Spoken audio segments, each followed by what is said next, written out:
যুদ্ধ শেষ, বুঝতে পেরেছেন? যুদ্ধ একেবারে শেষ।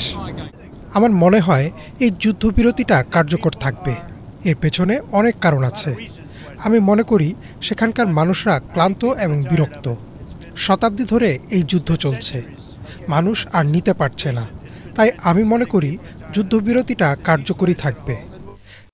গাজায় শান্তি রক্ষার জন্য একটি শক্তিশালী বাহিনী থাকবে, কিন্তু আমার মনে হয় না সেই বাহিনীর কোনো ব্যস্ততা থাকবে। আমার বিশ্বাস সেখানকার মানুষজন নিজেরাই শান্তিতে থাকবে। সবাই সবার অবস্থান জানে। এটা সবার জন্যই ভালো হবে। আশপাশের দেশগুলোর জন্য, আরব মুসলিমদের জন্য, সবার জন্যই ভালো হবে। সবাই শান্তিতে থাকবে।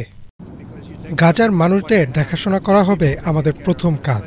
পাশাপাশি ধ্বংস হওয়া ঘরবাড়িগুলো সরিয়ে ফেলতে হবে। পুরো এলাকাটা একদম ধ্বংসস্তূপে পরিণত হয়েছে, তাই সেগুলো সরিয়ে ফেলতে হবে।